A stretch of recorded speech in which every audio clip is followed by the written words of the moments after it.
Yes, students, today I am going to explain about second part of the consumer equilibrium, that is indifference curve analysis. Earlier we have studied utility analysis that was given by Dr. Marshall. He was of the opinion that utility is measured in terms of numbers, that means 1, 2, 3. But Professor Hicks, J.R. Hicks, came with different concept and he discarded the cardinal measurement of utility analysis. He said that utility or satisfaction can't be measured in cardinal numbers. He has given us the concept of ordinal measurement, that is utility और satisfaction जो है वो सिर्फ rank हम उसको दे सकते हैं. So either we can be highly satisfied or low satisfied. So हम utility को numbers में measure नहीं कर सकते. एनालिसिस क्या प्रोफेसर हिक्स जो है वो क्या मान के उन्होंने IC analysis means difference curve analysis दिया है. So first assumption he has taken कि जो money income of the consumer है वो गिवन है और वो लिमिटेड है एंड डज नॉट चेंज. और उसी इनकम के साथ जो कंज्यूमर है वो different sets of goods by करता है जिसको वो एक दूसरे के साथ रिप्लेस कर सकता है. लाइक एप्पल और ऑरेंजेस जैसे दोनों ही फ्रूट्स हैं, both are replaceable. And next is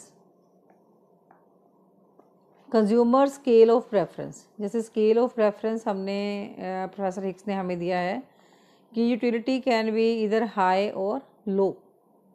तो कंज्यूमर की टेंडेंसी क्या होती है?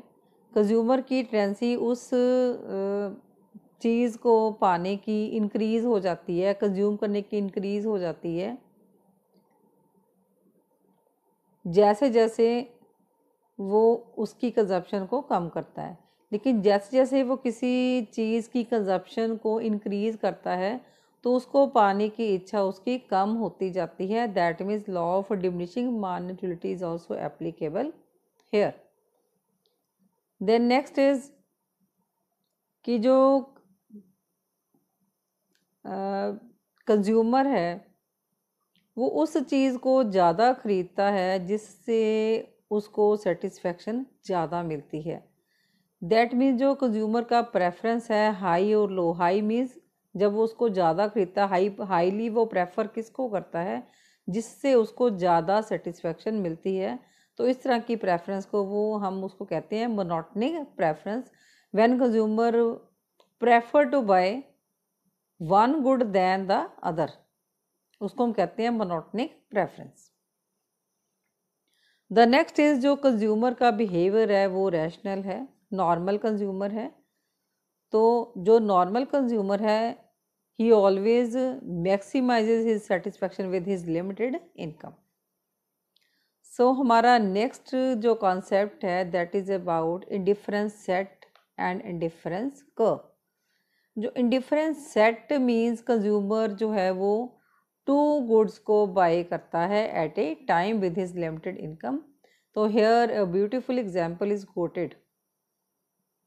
यहाँ पर हमने दो गुड्स चूज़ की हैं. एक तो गुड्स हमने वो लेनी है जो कंज्यूमर रिप्लेस कर सके एक दूसरे के साथ, जो सब्स्टिट्यूट्स हों एक दूसरे का. तो एग्जाम्पल हमने ली है यहाँ पे एप्पल्स एंड ऑरेंजेस की. तो with his limited income he is buying 4 combinations A, B, C and D. तो कंज्यूमर बाय कर रहा है first combination, that is A combination में 1 एप्पल एंड 10 ऑरेंजेस. और B कॉम्बिनेशन सेकंड कॉम्बिनेशन के time उसने चूज़ किया, उसने 2 apples and 7 oranges. Then C combination में उसने चूज़ किया 3 apples and 5 oranges with his limited income. Then D combination में उसने बाय किए 4 एप्पल्स एंड 4 ऑरेंजेस. अब डिफरेंट कॉम्बिनेशन उसने चूज़ किए हैं, लेकिन ये जो ये डिफरेंट सेट्स हैं This is said to be indifference set. Now indifference, what is meant by indifference? अब जब indifference is just opposite to difference. Difference means जब दो चीज़ों में कोई ना कोई डिफरेंस हो, अंतर हो, उसको हम कहते हैं difference. And indifference means similar, that means same. तो जो डिफरेंट कॉम्बिनेशंस हैं जो कंज्यूमर अपनी लिमिटेड इनकम के साथ बाय कर रहा है, ये सारे जो कॉम्बिनेशंस हैं वो same level of satisfaction consumer को दे रहे हैं. That means consumer is indifferent towards different combination. So here comes to be definition of what is indifference set. Is a set of those combination of two goods which offers the consumer same level of satisfaction, so that consumer is indifferent across all combinations in his indifference set. Next is what is indifference curve.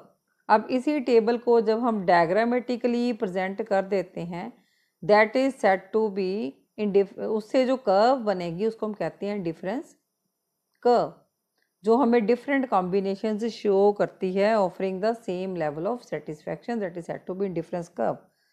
अब हमने same table को इसमें represent किया है, difference curve बनाई है. Apples हमने x axis पे ले लिए, ऑरेंजेस हमने वाई एक्सिस पे ले लिए. तो फर्स्ट कॉम्बिनेशन में वो उसका कॉम्बिनेशन है 1 apple and 10 oranges, then 2 apples and 7 oranges, 3 apples and 5 oranges and 4 apples and 4 oranges. तो ये डिफरेंट हमने ये डॉट्स लगा लिए A B C and D, हमने इसको ऐसे ज्वाइन कर लिया. तो ये हमारी बन गई इंडिफरेंस कर्व, जो कि हमें दिखाई दे रही है कन्वेक्स शेप में.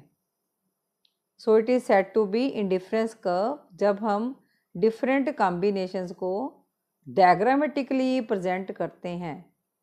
इंडिफरेंस सेट के कॉम्बिनेशंस को जब हम डायग्रामेटिकली प्रेजेंट करते हैं, which offers the same level of satisfaction to the consumer. So ऐसी जो कर्व जब बनती है, इस कर्व को हम इंडिफरेंस कर्व कहते हैं. और ये जो डिफरेंट कॉम्बिनेशंस हैं ए बी सी डी, सब से कंज्यूमर को सेम लेवल ऑफ सेटिस्फैक्शन मिल रहा है. That means level of satisfaction which he is getting at point A is equal to level of satisfaction he is getting at point B, and it is equal to satisfaction level at C, and it is equal to satisfaction level at D. तो सारे ही जो combinations हैं वो equal level of satisfaction consumer को दे रहे हैं, जिस वजह से this is said to be indifference curve, offering same level of satisfaction at each point.